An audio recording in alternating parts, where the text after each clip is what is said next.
Hello and welcome to Movie Reviews Podcast. Today I'm going to be reviewing over The Boy in the Striped Pajamas, and I'm here with Ashley. Okay, so The Boy in the Striped Pajamas, I liked the movie a lot. It was really sad ending. It made me cry, and I just got so attached to Bruno, and I felt so bad for him that he didn't know how to connect. What did you think about the movie, Ashley? I didn't cry, but it was still really sad. And I did get attached to Bruno. I shed like one tear, but yeah. Okay, so what did you think about whenever Bruno and his family had to move houses and Bruno had to leave all his friends? Like, how would you feel if you had to leave all your friends and move to a completely new city? Well, I've actually been there. I had to move from Denton to Keller. And leaving all your friends sucks a lot, and it's really sad, and Bruno probably felt the same way because he probably missed everybody. Right, because in the movie, he really missed home and wanted to go back. And when he was in the office with his dad, he said that he wanted to go back home, and his dad said, home is where the family is. Do you feel like home is where the family is, no matter like what?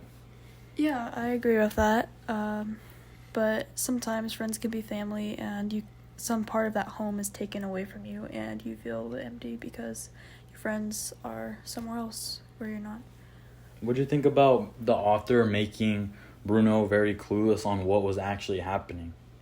I mean, he was just a kid, so I could see why he didn't understand, and he just wanted to, be friends with the kid in the concentration camp, but he didn't even, know it was a concentration camp at all. He was so clueless. So why wouldn't his parents want to tell him? To keep him, to protect him, and he's too young to know about that stuff, I feel like. But I feel like they should have told him so he knows how dangerous it is. So he didn't try going in. Right. So the reason I think the author made the Bruno not know about the concentration camps is because he wanted to portray a character that is innocent and young and doesn't know too much about what's going on in the world right now. Mhm. Okay. And then there was a scene that Bruno saw whenever his parents were fighting, and it was a really bad scene. He walked in on both his parents fighting. Mm-hmm. And have you ever had it he didn't really react. He didn't act stunned or anything. I don't know why the author didn't make him shocked or surprised. He just looked at them and then said, his grandpa's here. Maybe, it's kind of portraying that in the past they fought before, and the author is trying to show that Bruno's maybe been through that in the past, so that's why he didn't act surprised or stunned about it. Okay, I guess that could make sense.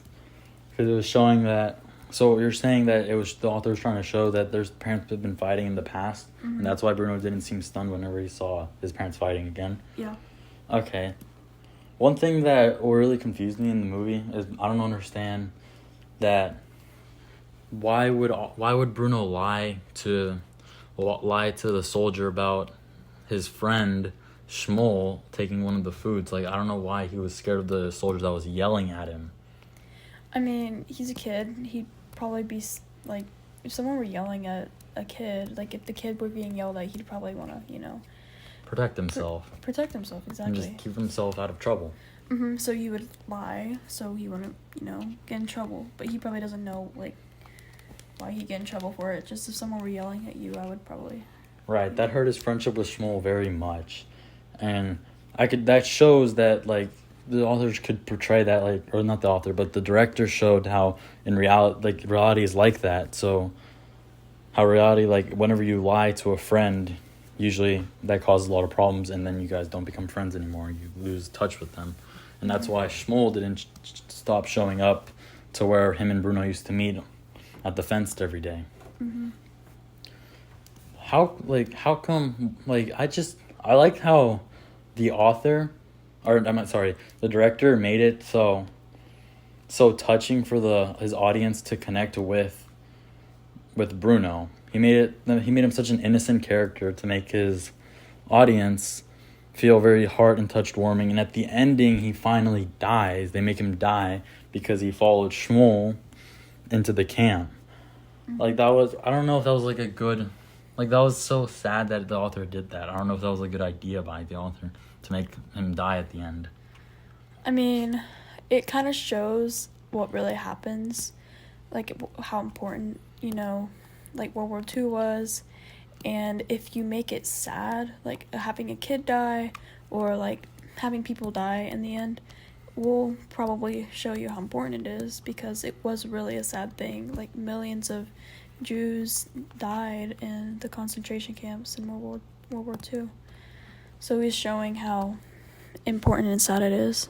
So you're saying that the director wanted to make it sad to show the importance. So he was trying to express how important this was, like this whole World War II killing off the Jews. It really was a sad thing that happened back then, and showing someone dying, or like getting you attached to a character and then having them die in one of those camps will kind of help you realize what happened.